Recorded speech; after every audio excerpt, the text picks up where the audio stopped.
Have you ever felt like you're just completely stuck in a rut? And I mean, not just mentally, but physically and energetically. Oh, yeah. Like there's an actual tangible weight holding you down. Right. Exactly. Yeah. And no matter how much you journal about it or, talk about it with a therapist or try to just aggressively logic your way out of it, nothing actually shifts. Yeah, you just stay stuck. So what if the solution to that feeling wasn't like a new to-do list or some productivity life hack, but a fundamental shift in your literal subatomic vibration? Which is, I mean, it completely changes the paradigm of how we look at our own well-being, It really does. Welcome to the Deep Dive, by the way. I'm so glad you're here with us today because we are getting into some truly mind-blowing stuff. We really are. I mean, we are so conditioned by modern medicine and just, well, culture in general, to think of ourselves as these highly complex but ultimately solid mechanical meat suits. Meat suits, yeah, that's a good way to put it. Right, like we assume we just need the right fuel or the right mechanical instructions to operate smoothly, but when you zoom in close enough, that solidity just completely disappears. Which is exactly why today's deep dive is so fascinating.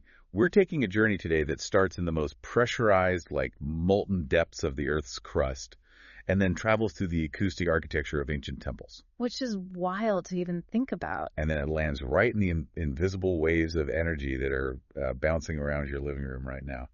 We are unpacking the May 2026 Dispatch from the Crystals by Rob newsletter. And what becomes immediately clear when you read this is that this isn't just some catalog of pretty rocks. No, not at all. It's basically a masterclass in vibrational mechanics. It really is. And the convergence of disciplines here is what makes it so compelling.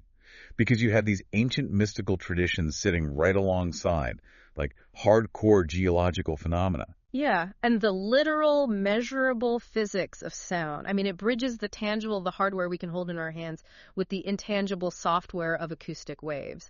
And it does so in a way that is just incredibly methodical. Absolutely.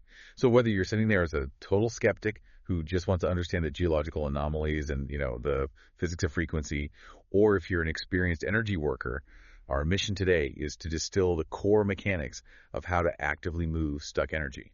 And to do that, we really have to start with the hardware, right? Yes, the hardware. The Dispatch highlights a very specific, visually stunning mineral as its focal point, which is rutilated quartz. Now, okay, I have to admit, when I normally think of crystal healing, my mind goes straight to like a spa environment. Oh, sure, like the calming ambient music and the dim lighting. Exactly, like rose quartz for gentle self-love or amethyst to help you wind down before bed, just gentle, calming, soothing vibes. Yeah, well, the text makes it abundantly clear that rutilated quartz does not play that game. Not even a little bit. No, not at all. It is described as a highly aggressive electric stone. And if you actually look at the physical anatomy of rutilated quartz, that energetic profile makes complete sense. Okay, let's unpack this because visually it is wild. It is. We're dealing with clear or sometimes like a dark, smoky quartz that contains these incredibly fine, needle-like metallic inclusions suspended entirely inside of it. Right, and those needles are a completely different mineral, right? Exactly. They're called rutile. And the text describes it as being threaded through with golden, silver, copper, or even black needles. The best analogy I could come up with while reading this was imagining a prehistoric fly trapped in amber. Oh, that's a great visual. But instead of a bug, imagine catching a literal lightning bolt in the resin. Or taking a highly conductive fiber optic cable, shattering it, and then just freezing the glowing strands inside a block of solid ice. Wow, yeah. I mean, it literally looks like captured electricity. The fiber optic analogy is structurally brilliant, actually, and it gets right to the heart of why this stone behaves the way it does.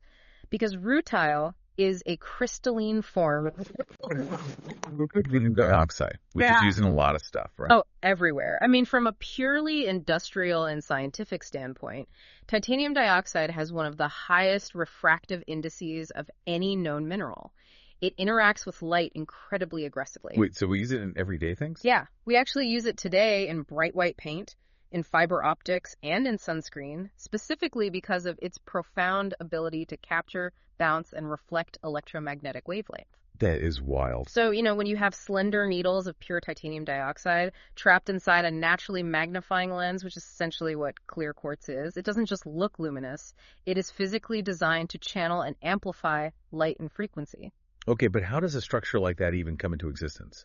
Like, how do you get delicate, Hair-like metallic needles perfectly suspended inside a solid chunk of rock. It seems physically impossible. It does seem impossible, but it requires a highly specific, almost violent geological sequence. A violent? Yeah, I mean, deep within the Earth, under just unimaginable heat and pressure, the titanium dioxide crystallizes first. These rutile needles shoot outward, forming this chaotic, starburst-like scaffold. So they're like the pioneers. Exactly. They form first. But eventually, the geological conditions shift, the temperature changes, and this silica-rich liquid solution floods into that underground cavity. Oh, wow. And this liquid quartz completely engulfs those delicate rutile needles. As the environment cools over, thousands of years, that liquid hardens into a transparent, solid matrix. The quartz basically freezes the rutile in time. So no two pieces could ever possibly be identical then? Never. It's not like a diamond where human intervention cuts it to a standardized shape. The geometry of the rutile is a complete roll of the geological dice. 100%. And apparently the most vibrant specimens, the ones with that eye-popping golden rutile, are primarily pulled from the Minas Gerais region of Brazil, along with deposits in Madagascar and Australia. What I found most striking in the material, though, wasn't just the modern geology, it was the historical anthropology. Oh, the history is fascinating. The text traces human interaction with this specific stone back thousands of years. And the pattern that emerges across completely isolated cultures is just staggering. It really is. I mean, let's look at ancient Rome, for instance. Right. They were finding these stones, and they called them the hair of Venus. Yes. Venus being the goddess of love, beauty, and magnetism. And they didn't see it as just a rock, right? They saw it as a physical manifestation of divine attraction. Exactly. And they wore it as amulets to pull abundance into their lives. And then you shift forward to medieval Europe. The alchemists, who were basically the bridge between mysticism and early chemistry, they were looking at the exact same stone. But their cultural paradigm was entirely different. Entirely different. They viewed the golden needles as captured sunlight. Captured sunlight. I love that. Yeah, to them, it was literal divine light that had been frozen into a material state. They utilized it in their laboratories and rituals to elevate human consciousness. They viewed it as an active tool for spiritual illumination. And meanwhile, entirely independently across the Atlantic, indigenous traditions in the Americas were utilizing quartz with inclusions for their own ceremonies. But they look at those metallic strands and perceive them as actual spirits or energetic entities permanently housed within the stone. This is where we have to just pause and look at the macro pattern, Yeah, You have the Romans, the medieval alchemists, and indigenous shamans. They are separated by vast oceans, centuries of time, and totally different cosmological worldviews. They had no shared communication whatsoever. No. Yet they all independently analyzed titanium-infused quartz and arrived at the exact same functional conclusion. Which is what? That this is not an inert object. This is a highly active vessel for divine light, spiritual presence, and potent directional energy. I mean, they intuitively understood the refractive physics of the stone long before we had the vocabulary of electromagnetic frequencies to explain it. That just gives me goosebumps. Which transitions us perfectly into how this hardware is actually operated. Because the defining characteristic of rutilated quartz is amplification and acceleration. Yes. Amplification is the key word there. Like we established, this isn't the stone that pats you on the back and tells you to take a nap. It is an accelerator. It takes whatever energy you feed into it, grabs it, and forcefully moves it forward. It's very aggressive. But I have to push back on a specific warning the author gives here because it genuinely confused me when I read it. The text explicitly states that you should not use this stone intensively if you are in acute emotional distress unless you have professional support. Right. Why on earth would I avoid a healing crystal when I am actively hurting? That makes no sense to me. Well, it's a phenomenal question, and it highlights a level of ethical responsibility in this material that is, frankly, often missing in modern metaphysical circles. How so? We tend to think of healing tools as inherently soothing, right? Like a warm blanket. But rutilated quartz is a strict, impartial amplifier. It does not possess moral judgment. It doesn't discriminate between a joyful, expansive manifestation and a deep, terrifying, unresolved trauma. Oh, wow. So if I'm in the middle of a massive panic attack or like a grief spiral, and I introduce a highly conductive, energetic amplifier into my field, It's not going to calm the panic. No, not at all. It's going to turn up the volume on it. Precisely. The quartz base is naturally amplifying, and the titanium rutile acts as a highly focused directional antenna. So if you have been suppressing a toxic relationship or burying a profound resentment, the stone acts as an agitator. An agitator. Yeah, it dissolves the calcified emotional barriers and brings the stagnation right up to the surface. It makes the pain or the stagnation so overwhelmingly loud and uncomfortable that you can no longer ignore it. That sounds intense. It is. You are finally forced to deal with it and move it through your system. But if you aren't psychologically prepared to face that kind of volume, it can be incredibly destabilizing. It's like acoustic feedback. You put a microphone too close to a speaker, and a tiny bit of static suddenly becomes this deafening screech. Yes. Perfect analogy. It forces you to cover your ears or unplug the system. It forces a reaction. Exactly. It clears the energetic path by forcing the confrontation. Okay, that makes so much sense. Huh. Now let's break down the mechanics of the different colors, because the text notes that the specific hue of the rutile completely changes its energetic application. It does, significantly. We've talked about the golden rutile, which the text associates with solar energy, abundance, and the solar plexus chakra. But mechanically, why does gold do that, while a different color does something entirely else? It all comes down to trace elemental impurities. Pure titanium dioxide is generally white or clear, but when iron oxide bleeds into the crystal lattice during formation, it shifts the rutile to that brilliant gold, iron oxide. And iron fundamentally alters the electromagnetic signature of the inclusion. Energetically, iron is active, it's willful, and it's deeply connected to blood and action. Great iron in the blood. Exactly. Right. So when that is amplified by the quartz, it resonates with the solar plexus, the biological and energetic center of personal power, digestion, and outward manifestation. So it's basically a power generator. Precisely. If you are trying to build a business, assert boundaries, or pull yourself out of apathy, that golden frequency provides the catalyst. So following that logic, what is happening with the silver or white rutile? The text describes it as lunar energy, like the polar opposite of the golden solar energy. Exactly. It connects to the crown and third eye chakras, and it's recommended for dream work and intuition. Why the shift? Well, if the golden rutile is a transmitter broadcasting your power out into the world, the silver rutile is a highly tuned receiver. A receiver. Yes. The absence of heavy iron allows it to vibrate at a much finer, subtler frequency. It clarifies your internal antenna. So if you are struggling to hear your own intuition or you feel disconnected from broader spiritual guidance, the silver rutile essentially clears the static from your receptive channels. Wow, okay. And then there is copper or red rutile, which the text describes as a blend of earth and fire energy. It grounds you but activates you at the exact same time, and it targets the root chakra. Which is perhaps the most functionally useful paradox for modern people, How do you mean? Well, when we feel lethargic or exhausted, our instinct is usually to stimulate ourselves with high-frequency energy, like downing an espresso or using highly active spiritual tools. Right, we want that jolt. Exactly. But if you aren't grounded, that stimulation just converts directly into anxiety.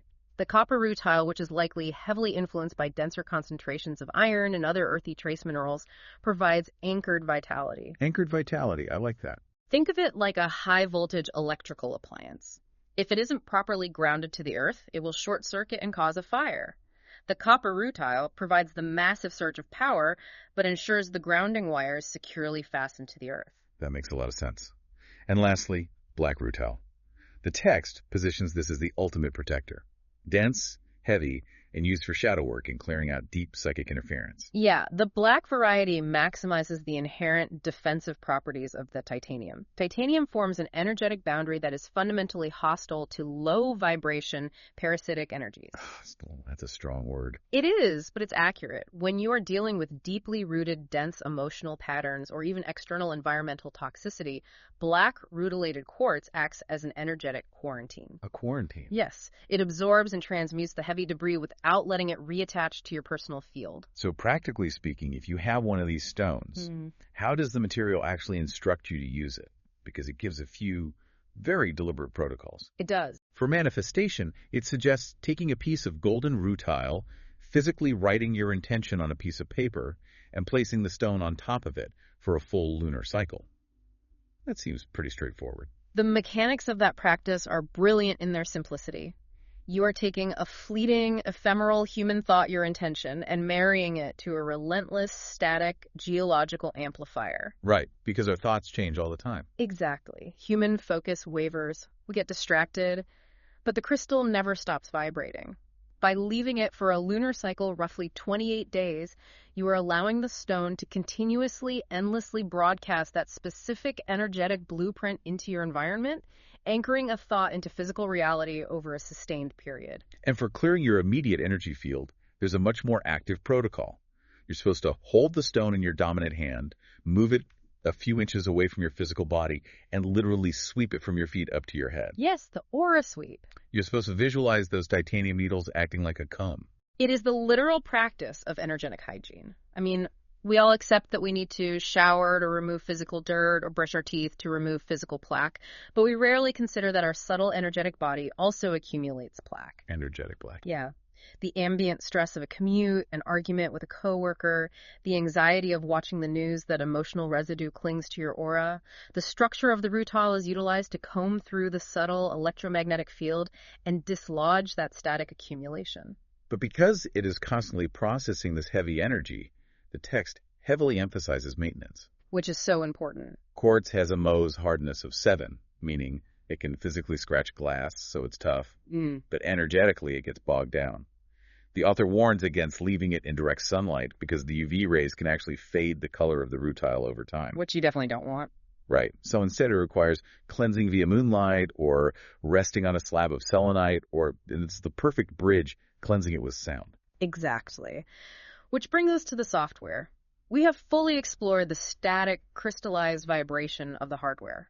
But to truly understand how to clear a system, we have to look at the dynamic acoustic waves of sound healing. Right. Because if a crystal is a solid amplifier sitting in a room, sound is the active, moving wave that forcefully reorganizes the environment it travels through. And the way the text introduces sound healing is so validating for anyone who has ever experienced it. Like, it describes that bizarre moment in a sound bath where something just breaks open. Oh, I know that feeling well. You feel a vibration in your sternum, or a sudden inexplicable wave of grief makes you cry, or your brain just finally shuts off and this heavy piece drops over you. It's powerful. And the text makes an incredible claim here. It says that reaction is not a placebo effect.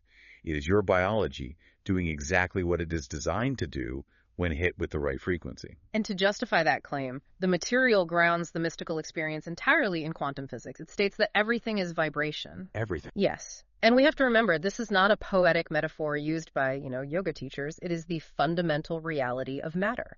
At the subatomic level, the chair you are sitting on, the blood in your veins, the device playing this audio, none of it is truly solid. It just looks solid to us. Right. It is all a swirling mass of subatomic particles in constant, measurable vibrational motion. And what blew my mind is applying that to the human body. The text explains that different tissues and biological systems have their own characteristic frequencies. They do. Your liver has a baseline hum. Your heart has a specific rhythmic vibration. Your nervous system operates on a measurable electromagnetic frequency. When you are perfectly healthy, your body is effectively a symphony, playing in total coherence. But biological systems are fragile, right? The text points out that when you experience chronic stress, physical illness, or deep emotional trauma, it fundamentally disrupts that biological symphony. It's like a musician playing the wrong notes. Exactly. The affected tissues or energy centers literally fall out of tune. They become discordant and chaotic. The fundamental premise of sound healing is that you can use acoustic physics to force those tissues back into harmony. And it relies on two deeply established principles, resonance and entrainment. Okay, let's unpack these because understanding the difference is crucial. Yes, very crucial. Resonance I can wrap my head around. It's the classic example of an opera singer hitting a high note and shattering a crystal wine glass across the room. The sound wave traveling through the air perfectly matches the structural frequency of the glass, causing the glass to vibrate so violently that it breaks. That is resonance, yes. The transfer of vibrational energy between two objects tuned to the exact same frequency, but entrainment is where the actual biological healing occurs. Okay, so what is entrainment? Entrainment is a phenomenon in physics where a more powerful, dominant rhythmic frequency forces a weaker, chaotic frequency to synchronize with it. The analogy I always hear for this is the grandfather clock. Oh yes, the classic experiment. If you put 100 grandfather clocks in a room and all their pendulums are swinging completely randomly out of sync. If you come back a few days later, physics will have forced every single pendulum to swing in perfect unified lockstep. Exactly. The dominant vibration of the room forces the synchronization. But how does that apply to human cells? It feels almost like biological peer pressure. Biological peer pressure is an incredibly apt way to describe it. I mean, think of fireflies in a forest. Oh, I've seen videos of that. Initially, they blink randomly, but eventually they will all begin to flash at the exact same moment. Nature craves synchronization because chaos requires too much energy. Oh, so it's an efficiency thing. Exactly. Coherence is biologically efficient. So when a sound healer introduces a pure, powerful external frequency, like a perfectly tuned singing bowl near a human body where the cells are vibrating chaotically due to stress, those cells cannot maintain their chaos. We just have to fall in line. The physical laws of entrainment force the chaotic biological tissue to synchronize with the pure, stable frequency of the instrument. And the material is militant about the fact that this is scientifically measurable. It cites documented medical studies showing that targeted sound therapy produces tangible reductions in the stress hormone cortisol. Which is huge for inflammation and anxiety. Huge. It creates quantifiable drops in heart rate and blood pressure. It physically shifts brainwave states from the anxious, high-alert beta state down into the deeply relaxed theta state. You aren't just feeling relaxed. Your biology is being mechanically altered. What gives this practice such profound weight is the historical continuum the text provides. Modern science is finally developing the instruments capable of measuring these biological shifts, but ancient traditions completely mapped this out thousands of years ago using only their own sensory observation. Let's trace that history, because it's wild. It starts in ancient Egypt. The text notes that healing temples were deliberately mathematically constructed with specific acoustic properties. Yeah. They built limestone chambers designed to capture and amplify therapeutic sound waves.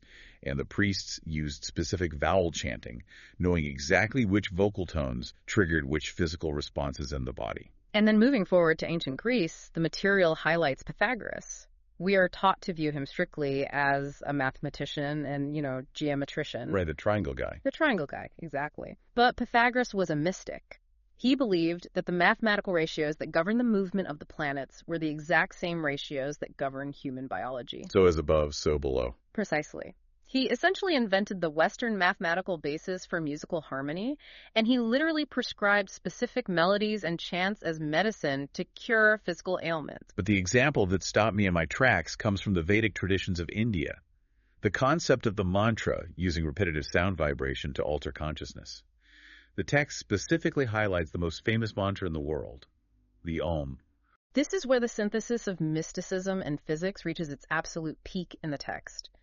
The traditional intonation of the Om vibrates at a frequency of approximately 136.1 hertz. And a hertz is just a measurement of cycles per second, right? Like how many times a wave pulses in 1 second? Correct. Now, in the 20th century, physicists and astronomers calculated the exact resonant frequency of the Earth's orbit around the sun. Okay. If you take the time it takes the Earth to complete one full orbit, roughly 365 days, which is about 31.5 million seconds, and you translate that massive cycle into an audible acoustic frequency by mathematically raising it up 32 octaves so the human ear can actually hear it. You arrive at exactly 136.1 hertz. Yes. That is deeply unsettling in the best possible way. You are telling me that thousands of years before the invention of the telescope, before orbital mechanics or modern astrophysics even existed, sages sitting in the Himalayas intuitively deduced the acoustic signature of the planet's movement through space and began chanting it to align their biology with the cosmos. It suggests that the human nervous system, when cleared of static and interference, is a more sensitive astronomical antenna than our most advanced modern machinery. They didn't need to calculate the math. They could physically feel the resonance. Unbelievable. The text also touches on the Tibetan tradition of singing bowls, and it points out that these bowls aren't just making a single pretty note. They are forged to produce complex, overlapping overtones that create a phenomenon called binaural beats. Yes, binaural beats. When two slightly different frequencies enter your left and right ears, your brain gets confused. To bridge the gap, the brain actually generates a third internal frequency inside your head. It's an auditory illusion, basically. Right, and that internal phantom frequency forcefully entrains your brain waves, dropping you out of a stress response into a deep meditative state in minutes. So we've established that sound is a highly active mechanical tool. But as the text moves into its fourth major section, it pivots from these broad ancient practices to a very modern, highly specialized instrument. Okay, let's get into the tuning forks.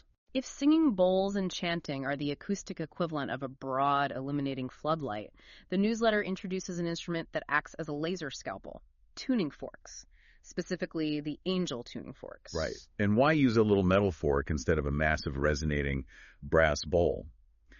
The text explains it's about pure precision. A bowl has overtones. It wobbles. A high-quality tuning fork produces one isolated, mathematically perfect tone that never wavers. It is incredibly pure. And the specific forks featured by Crystals by Rob are centered around the 4096 Hz crystal tuner.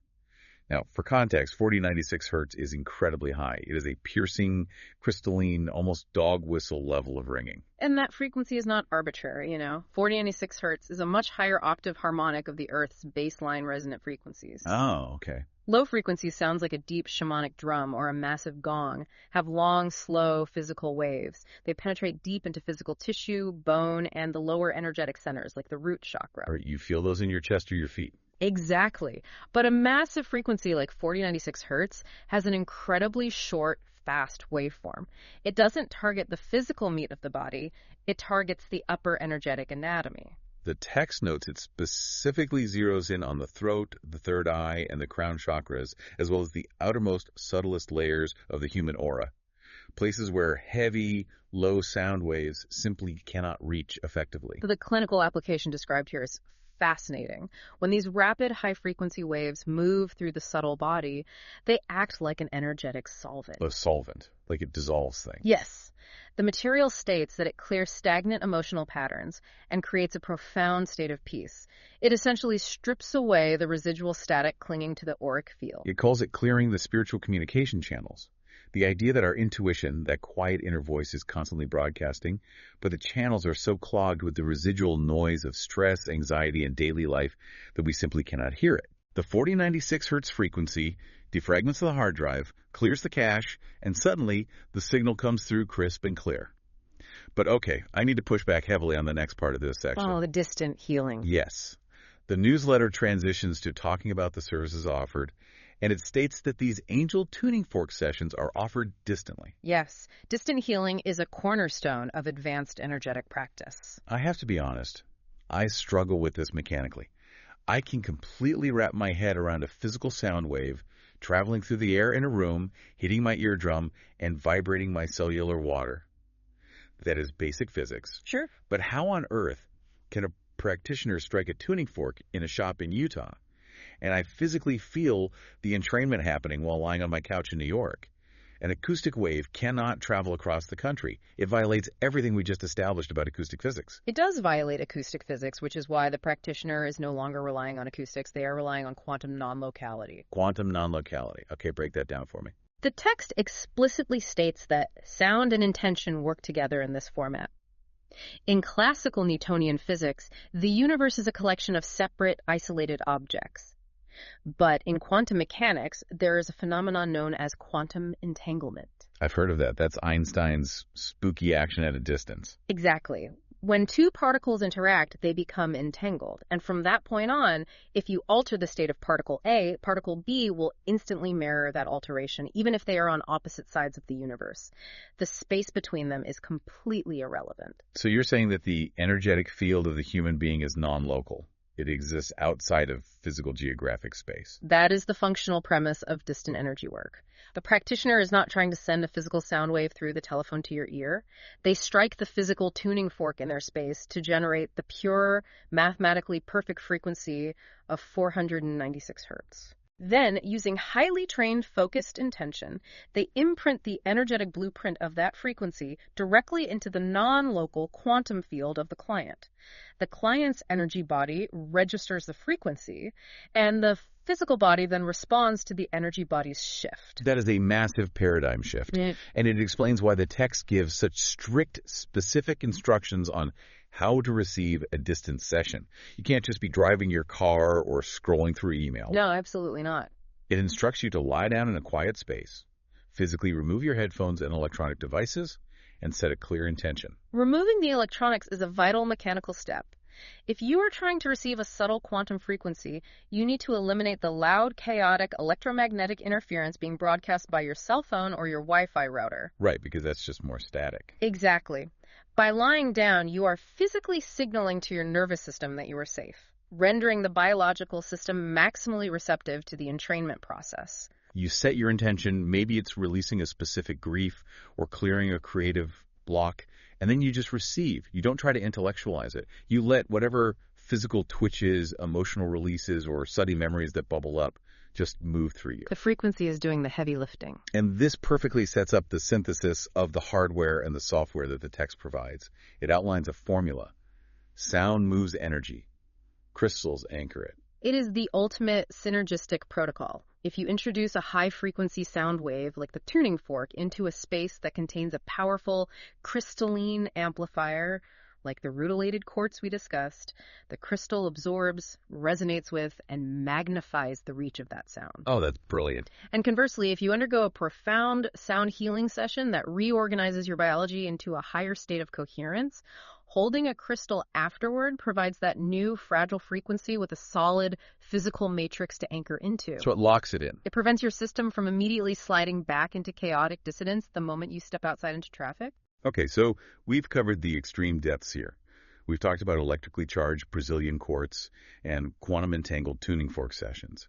But what I love most about Rob's dispatch is that it doesn't leave you entirely dependent on professional tools or expensive stones. No, it's very empowering. It outlines highly accessible, totally free daily sonic practices you can do in your living room right now. And it starts with the most fundamental biological sound available to a human being: humming. I love this part. It's so simple, but the biology behind it is staggering. The text points out that when you hum, the physical acoustic vibration travels through the bones of your skull, your nasal cavities, and your chest. Yes. And that specific mechanical vibration actually stimulates your paranasal sinuses to produce a massive surge of a molecule called nitric oxide. The biochemical implications of nitric oxide cannot be overstated. It is a critical vasodilator. Vasodilator meaning it opens blood vessels. Exactly. When it is released into the bloodstream, it actively relaxes the inner muscles of your blood vessels, causing the vessels to widen.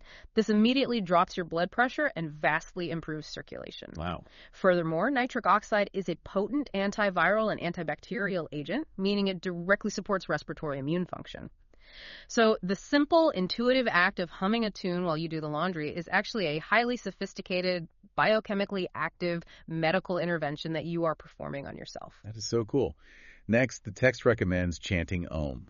We already discussed the cosmic math behind the 136.1 hertz orbital resonance, but the daily application is simple.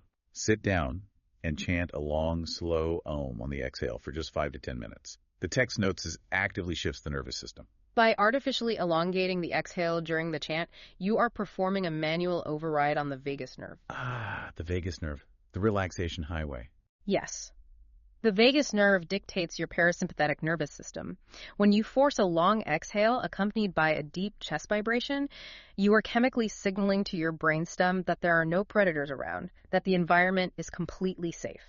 So it shuts off the alarm bells. Exactly. It forces the biology out of fight-or-flight survival mode and into rest, repair, and digest mode. It also suggests utilizing 528 hertz music. You can find this anywhere online and just play it in the background while you work or sleep. The text refers to 528 hertz as the love frequency, which is part of the ancient solfeggio scale. It's heavily associated with structural biological harmony and even cellular repair. And finally, it advocates for the use of the authentic human voice, speaking your truth, singing aloud, toning. Just making noise. Yes.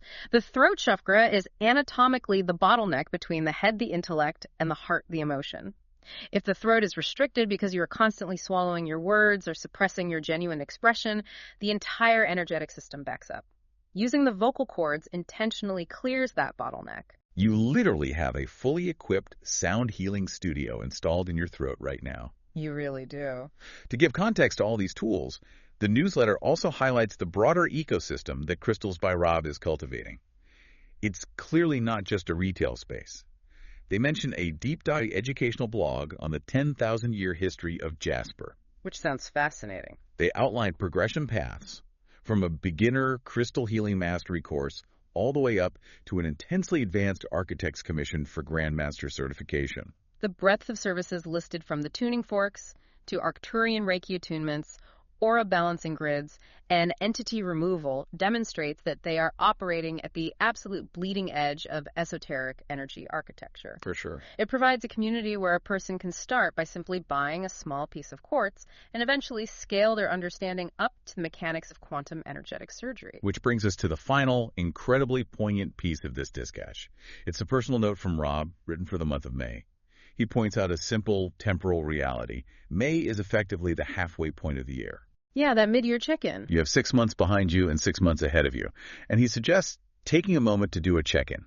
But he is vehemently specific about what kind of check-in. Right.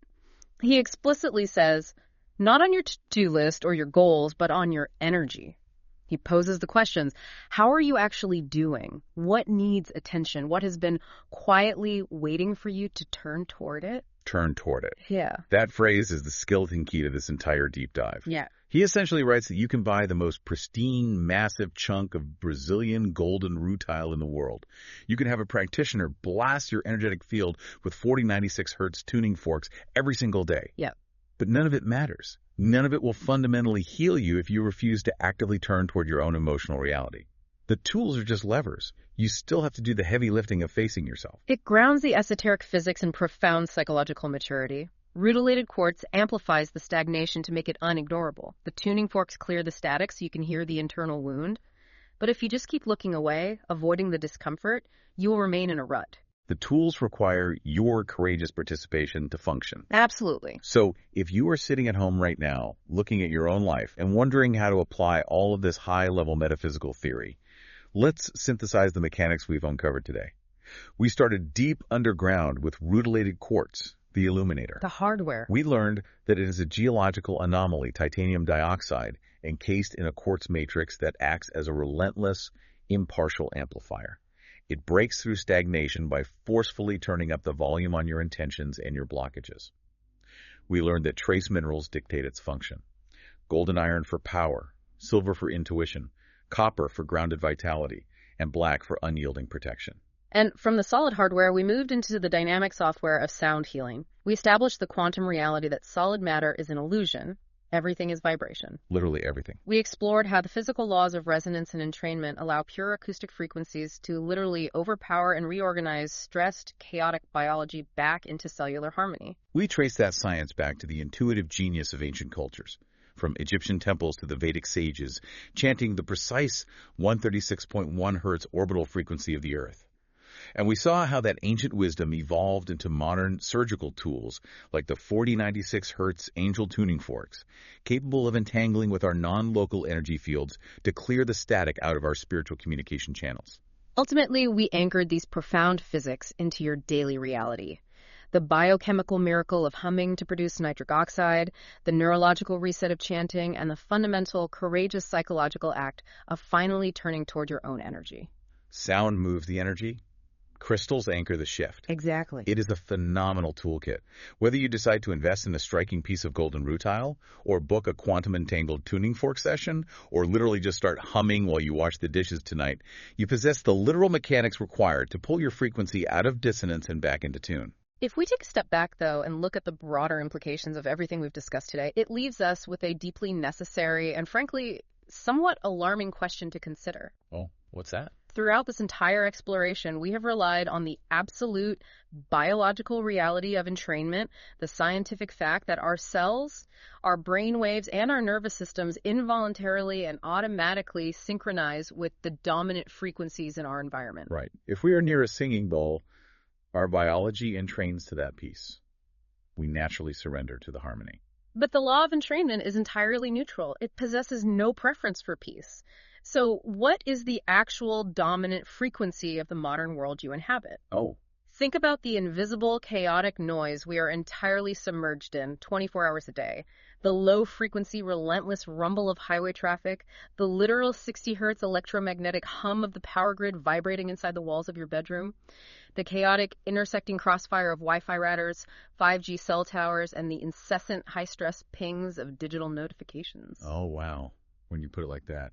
If our biological tissues are constantly, helplessly seeking to entrain to their environment, what is that violent, discordant noise doing to the structure of your cells? It can't be good. Perhaps the modern epidemic of generalized anxiety, the chronic, unexplainable fatigue, and the baseline stress of the 21st century is not just a psychological reaction to busy schedules. Perhaps it is a state of literal, measurable, vibrational dissonance. We are fragile biological symphonies being forced to entrain to the sound of a jackhammer. That completely reframes the entire concept of wellness. And if that is the reality of our environment, then deliberately introducing pure, coherent frequencies into your life, whether that is chanting the 136.1 hertz listening to the 528 hertz frequency, or striking a 4096 hertz tuning fork, is no longer just a relaxing spiritual luxury for a Sunday afternoon. It's a necessity. In the chaotic noise of the modern world, deliberate frequency management might be a fundamental biological necessity for survival. It is the only way to remind yourselves what harmony actually feels like before the noise drowns it out completely. What an incredibly profound and vital place to leave it. Thank you so much for joining us on this deep dive. Keep questioning the invisible forces around you. Keep learning how to navigate the noise. And above all, pay attention to your own resonance. Take care.